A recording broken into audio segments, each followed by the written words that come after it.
विदर्भ साहित्य संघाच्या शताब्दी वर्षानिमित्त विदर्भ साहित्य संघ आयोजित अखिल भारतीय मराठी साहित्य महामंडळाचं आज 96वे अखिल भारतीय मराठी साहित्य संमेलन आज या ठिकाणी संपन्न होतं आहे। मी महाराष्ट्र शासनाच्या वतीने या संमेलनाला मनापासून खूप खूप शुभेच्छा देतो।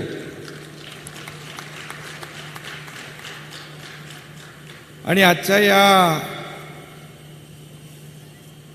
शुभारंभ प्रसंगी उपस्थित या संमेलनाचे संमेलनाध्यक्ष न्यायमूर्ती नरेंद्र चपळगावकर साहेब, आपले मावळते अध्यक्ष भारत सासनेजी, श्रीमती चपळगावकरजी,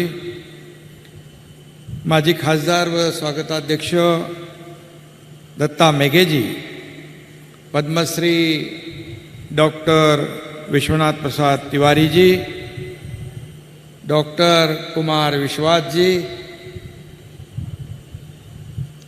माजी आमदार सागर मेघेजी, आमदार डॉक्टर पंकज भोयर जी, आमदार नरेंद्र बोंडेकर जी, डॉक्टर पी.डी. पाटील जी, डॉक्टर गिरीश गांधी जी, माननीय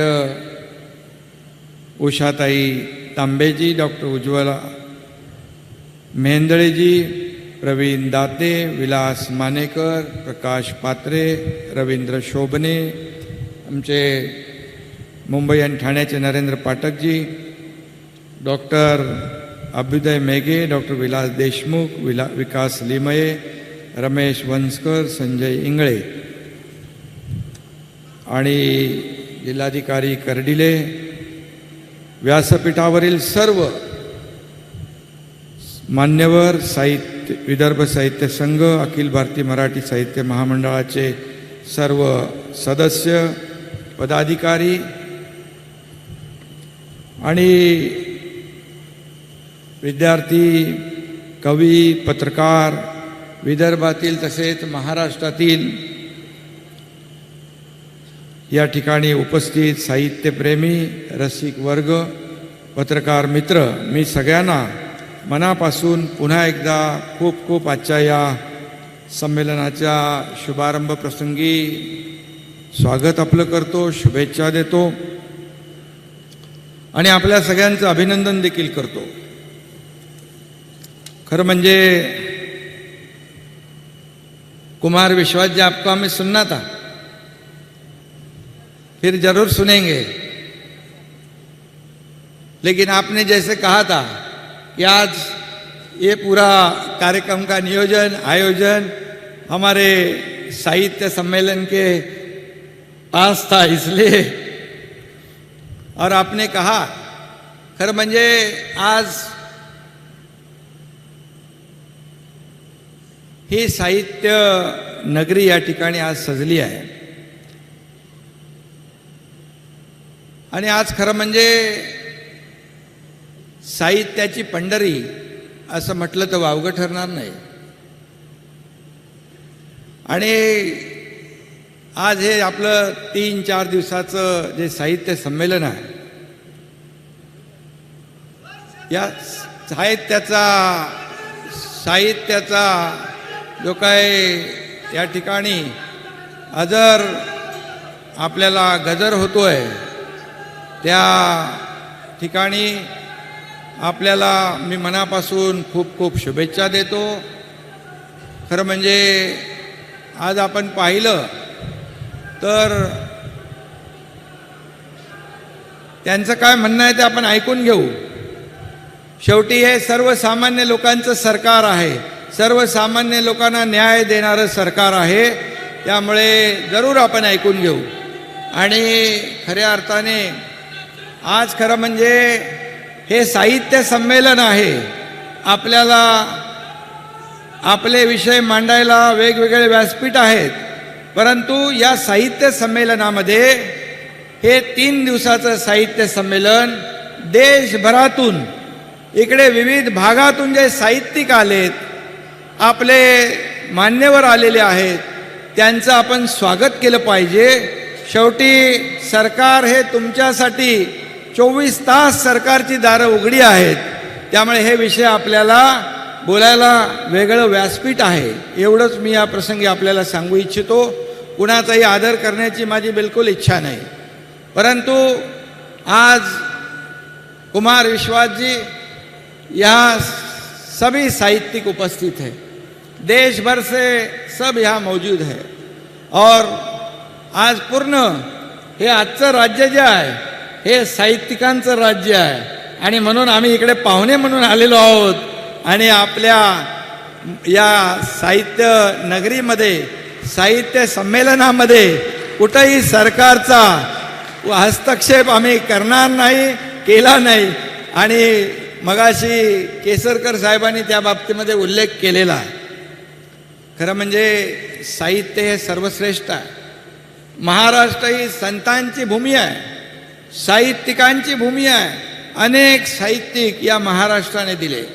आणि म्हणून आज या ठिकाणी साहित्य संमेलनाचे अध्यक्ष म्हणून न्यायमूर्ती चपळगावकर साहेबांना संमेलनाचं अध्यक्षपद दिलं आहे. हे सगळ्यात महत्त्वाचं आहे. आपल्या महाराष्ट्राचा गौरव आहे आणि या महाराष्ट्राचं भूषण आहे. आणि म्हणून मी पुन्हा एकदा आपल्याला शुभेच्छा देतो. ज्यांनी आपला देश बळकावून बसलेल्या ब्रिटिशांना म्हणजे परकीयांना चले जाव असं ठणकावलं आणि स्वकीयांना खेड्याकडे चला असा मंत्र दिला, त्या राष्ट्रपिता महात्मा गांधीजींच्या वास्तव्यानं पावन झालेल्या आणि पवनार आश्रम विनोबा भावेंच्या पदस्पर्शाने पुनीत झालेल्या या भूमीला मी सर्वप्रथम या राज्याचा मुख्यमंत्री म्हणून वंदन करतो आणि आपल्याला पुन्हा एकदा शुभेच्छा देतो. आणि या भूमीमध्ये होत असलेल्या 96व्या अखिल भारतीय मराठी साहित्य संमेलनाला उपस्थित असलेल्या तुम्हा सगळ्यांचं मी पुन्हा एकदा स्वागत करतो. खरं तर अशा प्रकारे अखिल भारतीय मराठी साहित्य संमेलनाचं उद्घाटन करण्याचा बहुमान मिळेल अशी कल्पनाही मी कधी केली नव्हती. या बहुमानाकडे थोड्या वेगळ्या नजरेने बघतो आहे मी आता इथे केवळ उद्घाटक म्हणून उभा नाही आहे, तर खऱ्या अर्थाने कृतज्ञतेची भावना व्यक्त करण्यासाठी मी या ठिकाणी उभा आहे. ही कृतज्ञता आहे मराठी साहित्याबाबतची. आणि म्हणून सामान्य मातीशी नाळ जोडून असलेला माणूस मराठी साहित्याचा खरा नायक आहे. आणि म्हणून आमच्यासारख्या सामान्य माणसाला या ठिकाणी मराठी साहित्यानं नायकाची भूमिका दिली, त्याबद्दलही कृतज्ञता व्यक्त करण्यासाठी, त्यांचा सन्मान करण्यासाठी आणि खऱ्या अर्थाने एक प्रतिनिधी म्हणून मी शासनाच्या वतीने या ठिकाणी उपस्थित आहे. एवढं मी आपल्याला नम्रपणे सांगू इच्छितो. आणि संधी मला देणाऱ्या आयोजकांचं आणि साहित्य महामंडळाचे देखील मी मनापासून आभार मानतो आणि आभार मानणं मी माझं कर्तव्य देखील समजतो. आणि म्हणून सुरेश भटांच्या शब्दात सांगायचं तर, लाभले आम्हास भाग्य, बोलतो मराठी, ऐकतो मराठी आणि खरे आम्ही भाग्यवान. हे सगळं जे काय आहे हे मराठी भाषेची आपली गोडवी जी आहे, मराठी भाषेचा गोडवा जो आहे, आणि मराठी भाषेसाठी जे आपण साहित्यिक सगळे इथे व्यासपीठावर बसलेले आहात, त्यांचं योगदान जे आहे हे कुणालाही नाकारता येणार नाही. आणि म्हणून आम्हा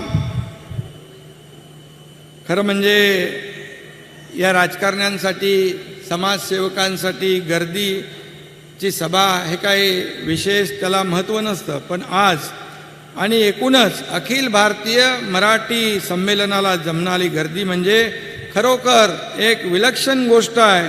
अशा संमेलनासाठी हजारो लाखो साहित्यप्रेमी दरवर्षी पंढरीची वारी करावी तितक्याच आस्थेने आणि प्रेमानं या ठिकाणी गोळा होतात. हा खरोखर मगाशी आपल्या कुमार विश्वासजींनी पण सांगितलं, त्याचबरोबर आपले आधीच्या मान्यवरांनी देखील या ठिकाणी सांगितलं. हे एक अद्भुत आहे. आणि म्हणून विश्वनाथ प्रसाद तिवारीजींनी देखील मगाशी सांगितलं, हे सही एक अद्भुत आहे.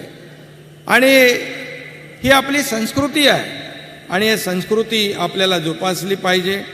आणि म्हणूनच एक खऱ्या अर्थाने एक चमत्कार घडवणारी भाषा म्हणजे मराठी आहे, याचा आपल्या सगळ्यांना सार्थ अभिमान आहे. हे 96वं साहित्य संमेलन आहे. म्हणजे इतकी वर्ष मराठीच्या ओढीनं, साहित्याच्या ओढीनं मराठी माणसं संमेलनास हजेरी लावत आहेत. साहित्यावरील विविध प्रकाराबद्दल चर्चा, मंथन या ठिकाणी करणार आहेत आणि यापूर्वी देखील त्यांनी केलं आहे. कोट्यावधींची पुस्तकं विकली देखील जात आहेत. आणि हे अद्भुत आहे. एका अर्थाने म्हणायचं तर सुदृढ सांस्कृतिक लोकशाहीचं हे एक विराट रूप आहे, असं आपल्याला म्हटलं तर वावगं ठरणार नाही. आणि म्हणून या अखिल भारतीय मराठी साहित्य संमेलनाचं छोटं रूप असलेलं विश्व मराठी संमेलन मध्यंतरी दीपक केसरकर यांच्या संकल्पनेतून पार पडलं. आणि त्यांना नोव्हेंबरमध्ये कल्पना सुचली आणि तात्काळ दिवस रात्र एक करून एक आपण युद्ध पातळीवर हे संमेलन आयोजित देखील केलं. आणि त्याला जगभरातले लोक देखील उपस्थित होते आणि ते यशस्वी देखील झालं. मी या ठिकाणी आपल्याला आवर्जून सांगेन, चपळगावकर साहेब, मी जेव्हा दावोसला गेलो होतो आणि त्यावेळेस वर्ल्ड इकॉनॉमिक फोरमला, त्या ठिकाणी देखील जगभरातले मराठी लोक त्या ठिकाणी भेटले. अतिशय प्रेमाने, आस्थेने, एक म्हणजे त्यांना देखील आनंद झाला. मला देखील त्या ठिकाणी मराठी भाषा ऐकून समाधानही वाटलं. आणि त्यांचं देखील हेच म्हणणं आहे की आपण अशा प्रकारच्या कार्यक्रमातून, संमेलनातून एकत्र आलं पाहिजे. जगभरात कुठेही आपला मराठी माणूस असला तरी जो जिव्हाळा, ओलावा, आपुलकी आहे ती कधीच कमी होत नाही. ती अशा कार्यक्रमातून वृद्धिंगत होत असते, वाढत असते. आणि म्हणून अशा अनेक संमेलनं अशी आपल्याकडे होत आहेत. मराठी साहित्य, संस्कृती, परंपरा यांच्या विकासासाठी ती आवश्यक देखील असतात. त्यानं मराठी साहित्याच्या पोषणाला हातभारच लागत असतो. त्यामुळे अशा संमेलनाची खऱ्या अर्थाने काळाची गरज आहे. अखिल भारतीय मराठी साहित्य संमेलन काय किंवा इतर ठिकाणी होणारी साहित्य विषय संमेलन काय, गेले अनेक वर्ष मी अनेक संमेलनाला देखील प्रत्यक्ष हजेरी लावली, उपस्थित राहिलो. ठाण्यात देखील साहित्य संमेलन मोठं भव्य दिव्य चांगलं पार पडलं, यशस्वी झालं. आणि म्हणून खऱ्या अर्थाने या ठिकाणी आपण पाहतो की साहित्य संमेलनामध्ये राजकारण्यांचं काय काम. आणि शेवटी मी मगाशीच सांगितलं, हे साहित्य संमेलनामध्ये बिलकुल आम्हाला कधी आम्ही राजकीय हस्तक्षेप केला नाही, करणार नाही. शेवटी हे आज साहित्यिकांचं राज्य आहे. आणि या ठिकाणी मी पाहतोय की वातावरणामध्ये एक आगळा वेगळा आनंद भरून वाहतोय. बाहेर देखील पाहिलं, वातावरण देखील अगदी साहित्यमय झालेलं आहे. आणि म्हणून अशा वेळेस मी एकच सांगू इच्छितो की या ठिकाणी ज्यांच्या वास्तव्यानं समृद्ध पावन झालेल्या भूमीमध्ये हा सोहळा होतो आहे ते महात्मा गांधी काय, आपले आचार्य विनोबा भावे काय, ही लिहिणारीच थोर माणसं होती. आणि महात्मा ज्योतिबा फुले असतील, भारतरत्न डॉक्टर बाबासाहेब आंबेडकर, लोकमान्य टिळक असतील, स्वातंत्र्यवीर सावरकर असतील, यशवंतराव चव्हाण असतील, अटल बिहारी वाजपेयी असतील, प्रबोधनकार असतील, बाळासाहेब असतील, असे कितीतरी थोर राजकीय सामाजिक नेते हे देखील साहित्यिकच होते. आणि साहित्यातून त्यांनी समाजसेवा केली पुढे. आणि हे देखील आपल्याला सगळ्यांना मला सांगण्याची आवश्यकता नाही. समाजाला दिशा देणारे आणि जगण्याचं बळ देणारे सर्व साहित्यिक हे मुळात सामाजिक नेतेच असतात. समाजसेवा त्यांच्या अंगामध्ये भिनलेली असते. आपण दुसऱ्यासाठी काहीतरी केलं पाहिजे आणि दुसऱ्याच्या दुःखामध्ये खऱ्या अर्थाने दुसऱ्याचं दुःख ते आपलं दुःख, आपण काहीतरी या भूमीला, महाराष्ट्राला देणं लागतोय ही भावना मनामध्ये ठेवून या व्यासपीठावरच्या सर्वांनीच आपापल्या परीने कार्य केलेलं आहे. आणि म्हणून खऱ्या अर्थाने सामाजिक तळमळीमधूनच त्यांचं साहित्य या ठिकाणी जन्माला येत असतं आणि सामाजिक तळमळीतूनच राजकीय नेतृत्वही उदयाला येत असतं, सामाजिक नेतृत्वही उदयाला येत असतं. त्यामुळे सामाजिक तळमळ हे साहित्यिक आणि राजकारणी अशा दोघांचे खऱ्या अर्थाने उगमस्थान आहे असं म्हटलं तर वावगं ठरणार नाही. आणि असं असताना साहित्य याबरोबर आणि म्हणूनच मगाशीच मी म्हणालो की खऱ्या अर्थाने माझ्यासारखा एक सर्वसामान्य कार्यकर्ता या अखिल भारतीय मराठी साहित्य संमेलनाचं या ठिकाणी उद्घाटन करण्याचं भाग्य मला लाभेल असं कधी मला स्वप्नात वाटलं नव्हतं. परंतु आपल्या आयोजकांमुळे आणि समोर बसलेल्या सर्वांच्याचमुळे हे मला भाग्य लाभलं. आणि म्हणून मी तुम्हाला पुन्हा एकदा मनापासून या ठिकाणी खूप खूप धन्यवाद देईन. खऱ्या अर्थाने जर आपण पाहिलं तर आज साहित्यिकांना देखील राजकीय विषय या ठिकाणी खरं म्हणजे आपण कधी मगाशी चपळगावकर साहेबांशी देखील माझी अशी चर्चा झाली. खऱ्या अर्थाने राज्य हे सर्वसामान्य लोकांच्या हिताची जपणूक करणारं राज्य सरकार असायला पाहिजे, राज्यकर्ते असले पाहिजे. आणि म्हणून जेव्हा आम्ही चांगले निर्णय घेऊ नक्की त्या ठिकाणी आपण आमच्या पाठीवर शाबासकीची थाप जेव्हा द्याल आणि साहित्यिकांकडून जेव्हा ही थाप मिळते तेव्हा आणखी ऊर्जा आणि प्रेरणा मिळते, आपण चांगलं काम करू लागतो. आणि जेव्हा सरकारकडून राज्यकर्त्यांकडून एखादा चुकीचा निर्णय झाला तरी देखील आपल्याला वरिष्ठांना कान धरण्याचा देखील अधिकार आहे. आणि नक्की या राज्याच्या भल्यासाठी सर्वसामान्य लोकांच्या भल्यासाठी त्यामध्ये सगळे आले आणि सर्व घटक आले यांच्या हिताचे निर्णय घेण्याचं काम करण्याचा प्रयत्न आम्ही नक्की करतोय. 100% काम 100% सर्वांचं समाधान हे आम्ही करू शकतो काय असा दावा आम्ही नक्कीच करणार नाही. परंतु जेवढं काही चांगलं करता येईल तेवढं नक्की करण्याचा प्रयत्न आम्ही या ठिकाणी करू. आणि म्हणूनच आपल्यासारख्या अगदी साहित्य क्षेत्रामध्ये विविध क्षेत्रामध्ये काम करणारे जे मान्यवर आहेत आणि त्यांच्या सूचना त्यांचं मार्गदर्शन देखील आमच्या शासनाला आवश्यक आहे. खरं म्हणजे तुम्ही जेवढं खुल्या मनाने आपण एक दुसऱ्याशी बोलू तेव्हाच आपण एक दुसऱ्याला ओळखू शकतो. आणि म्हणून जेव्हा चर्चा करतो तेव्हा काही चर्चेमधून चांगले निर्णय येत असतात आणि ते चांगले निर्णय या राज्यातल्या जनतेच्या भल्यासाठी होत असतात.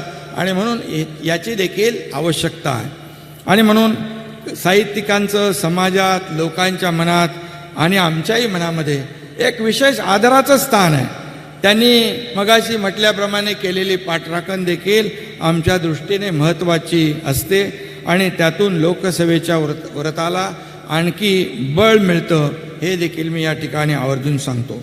आणि म्हणून आता राजकारणाकडून पुन्हा या ठिकाणी राजकारण काय आजचा हा राजकारणाचा विषयच नाही आहे, हा साहित्याचा विषय आहे. आणि हे साहित्य संमेलन अखिल भारतीय आहे. देशभरातील मराठीजन येथे उपस्थित आहेत. राज्यातील कानाकोपऱ्यातील लेखक कवी रसिक येथे हजर आहेत. आणि महाराष्ट्राच्या कानाकोपऱ्यातील लेखक कवी हे आपल्या लेखनातून त्या त्या प्रदेशातील सांस्कृतिक सामाजिक व्यवस्थेचा आरसा दाखवत असतात. तिथल्या मातीचा गंध त्यांच्या लेखनातून येत असतो. आणि म्हणून वि स खांडेकर, कुसुमाग्रज, विंदा करंदीकर आणि भालचंद्र नेमाडे असे कसदार ज्ञानपीठ विजेते आपल्या मराठी साहित्याला लाभलेले आहेत. हे देखील आपल्यासाठी फार मोठी अभिमानाची बाब आहे की आपण भाग्यवान आहोत. हा वारसा पुढे जोमाने चालत राहील यात कुणाला शंका बाळगण्याची आवश्यकता नाही. आणि म्हणून माझी तमाम मराठी साहित्यिकांना नम्र विनंती आहे की शहरासोबत महाराष्ट्राच्या ग्रामीण भागात देखील गेल्या काही वर्षामध्ये होत चाललेल्या बदलांची देखील आपण सगळ्यांनीच नोंद घेतली पाहिजे. आणि म्हणून मी या ठिकाणी एवढंच सांगेन की आपण जे या आपल्याला लागूनच महाराष्ट्र समृद्धी महामार्ग बाळासाहेबांच्या नावाचा हा महामार्ग देखील राज्य सरकारने जो सुरू केला जवळपास 10 जिल्ह्यांना प्रत्यक्ष आणि 14 जिल्ह्यांना अप्रत्यक्ष जोडणारा, 326 गावांना तालुक्यांना जोडणारा हा अतिशय महत्त्वाकांक्षी प्रकल्प आपण या ठिकाणी सुरू केला आहे. खऱ्या अर्थाने या महामार्गामुळे या ठिकाणी शेतकरी आहेत, आपले व्यावसायिक आहेत, पारंपरिक शेती जे करतात, या ठिकाणी समृद्धी महामार्ग झाल्याने या गावांच्या जीवनशैलीत देखील नक्की बदल होईल. त्यांचं जीवन जे आहे नक्की बदलेल आणि म्हणून त्यांनी लोकांचं आयुष्य कसं पालटेल हे सगळं देखील लेखकांनी आपल्या लेखणीतून टिपलं पाहिजे. एक छान रस्ता जेव्हा गावा शेजारून जातो तेव्हा गावाची दिशाच बदलत असते आणि गावातलं समाजकारण बदलतं, गावातले प्रश्न बदलतात, जुन्यात नवं येऊन मिळतं. हे असे विषय देखील लेखक कवींनी अधिकाधिक हाताळले तर खऱ्या अर्थाने त्याचा फायदा समाजालाच होणार आहे. आणि म्हणून एक माझी सूचना आहे, फक्त हा विषय ग्रामीण भागातील बदलांचा होता. आपली ग्रामीण साहित्य परंपरा फार मोठी आहे आणि दीर्घ आहे. गेल्या काही वर्षामध्ये छोट्या छोट्या गावातून आलेले लेखक आपल्या लेखनातून फार सकसपणे जीवनाची अनुभूती मांडताना दिसत आहेत. आज ग्रामीण बोलीभाषेतून विविधांगी साहित्य निर्माण होत असतं. मालवणी, वऱ्हाडी, अहिराणी यासारख्या अनेक बोलीभाषा मराठी साहित्याला समृद्ध करत आल्या आहेत. बोलीभाषा इतक्या गोड असतात की बोलीभाषेतून कोणी शिव्या जरी दिल्या तरीसुद्धा ती भाषा अगदी ओव्यांसारखी वाटते, कारण बोलीभाषेला मातीचा ओलावा असतो, त्यात प्रेम असतं. ती भाषा सरकारी दप्तरासारखी कठीण नसते आणि कायद्याच्या भाषेसारखी जडही नसते. संमेलनाचे अध्यक्ष माननीय आदरणीय न्यायमूर्ती चपळगावकर साहेबांपुढे हे बोलण्याचं मी थोडंसं धीराने बोलतोय की कारण हे साहित्यिकांचं व्यासपीठ आहे कुमार जी, इसलिए मुझे पता है क्या बोलना. आणि न्यायमूर्ती साहेब देखील एक वेगळ्या खुर्चीमध्ये आज आहेत. राजकीय व्यासपीठ नाही याची अनुभूती मला आहे, त्याची जाणीव मला आहे. आणि म्हणून बोलीभाषांचा उल्लेख मी केला. शासकीय पातळीवरून देखील बोलीभाषा संवर्धनासाठी सातत्याने प्रयत्न केले जात आहेत, हे आपल्या सगळ्यांनाच माहीत आहे. आणि म्हणून साहित्य प्रसारासाठी, मराठी भाषा विकासासाठी आणि त्याच्या संशोधनासाठी साहित्यिकांना प्रोत्साहन देण्यासाठी शासकीय पातळीवर कायमच आमचे प्रयत्न सुरू आहेत. साहित्य आमच्या मराठी माणसाच्या जीवनशैलीचा अविभाज्य भाग असणं ही सगळ्यांसाठीच महत्त्वाची बाब आहे. मराठी भाषेच्या विकासासाठी, मराठी भाषेतील साहित्याच्या समृद्धीसाठी आपलं सरकार सर्वतोपरी प्रयत्न करेल असं वचन मी आज या ठिकाणी देतो आहे. आपण सगळेजण श्रेष्ठ आहात आणि या क्षेत्रातले जाणकार देखील आहात. त्यामुळे या संदर्भात आपल्या सूचना ज्या आहेत, आपलं मार्गदर्शन जे आहे, याचं खऱ्या अर्थाने आमचं सरकार जे आहे नेहमीच स्वागत करेल. मराठी साहित्य जगताचे प्रश्न, भाषेच्या विकासाचे आणि संशोधनाचे प्रकल्प मार्गी लावण्यासाठी आणि वाचन संस्कृती वाढवण्यासाठी शासकीय पातळीवरून देखील प्रयत्न करीत राहणं हे देखील आम्ही नक्कीच या ठिकाणी मी महाराष्ट्राचा मुख्यमंत्री म्हणून माझं कर्तव्य समजतो. आणि मगाशी म्हटलं तसं आताचं जग तंत्रज्ञानाचं आहे, त्याच्या जोडीला जागतिक संक्रमणही सुरू आहे आणि जागतिक पातळीवर नोकरी, व्यवसायाच्या, शिक्षणाच्या असंख्य संधी सगळ्यांसाठीच उपलब्ध झाल्या आहेत.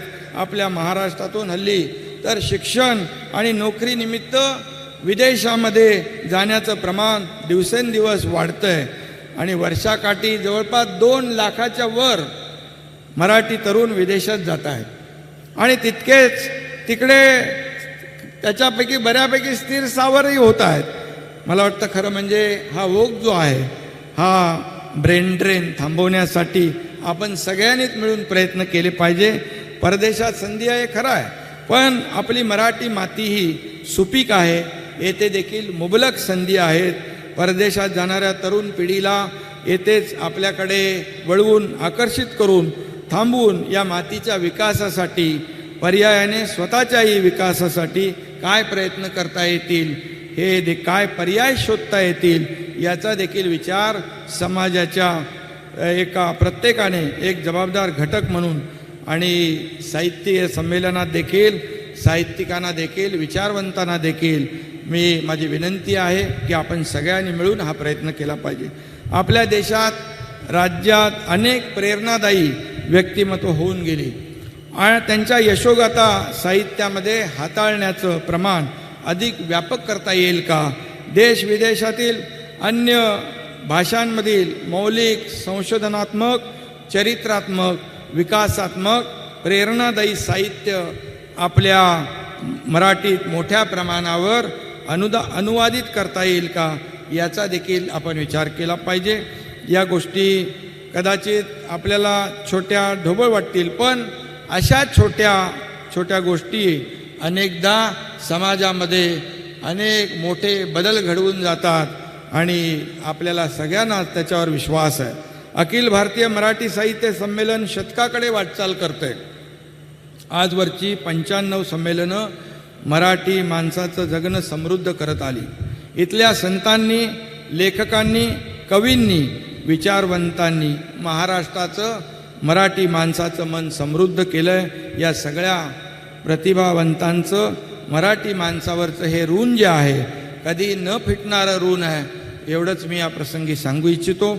आम्ही सामान्य माणसाचे प्रतिनिधी आहोत, सामान्य वाचकांचे प्रतिनिधी आहोत. आम्ही तुमचं लिखाण वाचत आलो आहोत आणि आज तुम्हाला पाहायला भेटायचा या ठिकाणी ऐकायला आलो आहोत आणि आपण सारे मराठी प्रेमी आहोत. मराठीचा अभिमान आपणा सर्वांनाच आहे, तो असायलाच पाहिजे.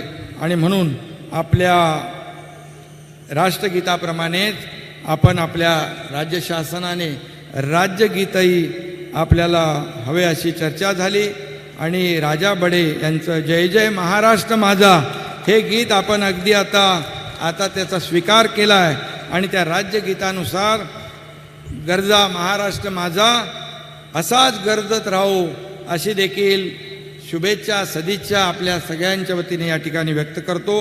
खरं म्हणजे अनेक विषय आहेत. मगाशी एक सूचना आली होती आपले आमदार पंकज भोयर आणि आपल्या आयोजकांकडून सेवाग्राम मार्गावर चरखा भवन येथे जे फाईन आर्टने महात्मा गांधी आणि विनोबा भावे यांचं मोठं शिल्प तयार केलं आहे. त्या ठिकाणी महात्मा गांधी आणि विनोबा भावे यांच्या जीवनपटावर light fountain and laser show राज्य सरकारतर्फे करावा अशी मागणी केली आहे. मी या ठिकाणी सांगू इच्छितो हे नक्की सरकारच्या वतीने केलं जाईल आणि आपल्या या मागणीचा भावनेचा आदर केला जाईल.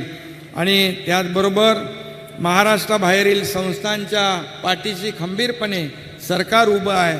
त्या बाबतीमध्ये आमच्या मराठी भाषा मंत्री केसरकर साहेबांनी त्याचा उल्लेख केलेला आहे. आणि महाराष्ट्राबाहेरील देखील संस्था ज्या आहेत त्यांना देखील शासनाच्या माध्यमातून संमेलनाला 25 लाख रुपये देण्याचा सरकारने निर्णय घेतलेला आहे. आणि या ठिकाणी वारकरी संमेलन आहे त्यालाही आपण 25 लाख रुपये देण्याचा निर्णय घेतला आहे. खऱ्या अर्थाने आज आपल्या सगळ्यांचं मार्गदर्शन या ठिकाणी 3 दिवस होणार आहे आणि हे 3 दिवसाचं साहित्य संमेलन या ठिकाणी विचारांची देवाणघेवाण होईल, साहित्याची देवाणघेवाण होईल आणि नक्की या संमेलनाला येणाऱ्या हजारो रसिकांच्या पदरामध्ये भरभरून दान पडेल आणि अशा मी मनापासून शुभेच्छा देतो. खरं म्हणजे पुन्हा एकदा मी या ठिकाणी सांगतो, कुमार जी आपको भी मैं धन्यवाद देता हूँ, आपका भी तहे दिल से स्वागत मैं करता हूँ. और यहाँ पर उपस्थित हमारे दूसरे जो जिन्होंने भी हमारा मार्गदर्शन यहाँ पर दिया, विश्वनाथ प्रसाद तिवारी जी, उनको भी हम फिर बाद में ज़रूर सुनेंगे. आज मौका नहीं मिला है आज, क्योंकि कंट्रोल सब साहित्य सम्मेलन के पास है और म्हणून आपल्याला मी पुन्हा एकदा आज मनापासून या 96व्या अखिल भारतीय मराठी साहित्य संमेलनाला खूप खूप शुभेच्छा देईन आणि पुन्हा सांगेन की आपलं हे मार्गदर्शन, आपले जे काही सूचना असतील हे सर्वसामान्य सगळ्यांचं सरकार आहे. त्यामुळे सगळ्यांचाच आदर करणारं हे सरकार या ठिकाणी भविष्यामध्ये या महाराष्ट्र राज्याचा सर्वांगीण विकास कसा होईल हाच ध्यास घेऊन आम्ही काम करतोय. आणि अशा साहित्य संमेलनाच्या माध्यमातून देखील विचार, आचार, काही सूचना, मार्गदर्शन या ठिकाणी नक्की मिळेल अशी अपेक्षा करतो. धन्यवाद. जय हिंद, जय महाराष्ट्र. एबीपी माझा, उघडा डोळे बघा नीट.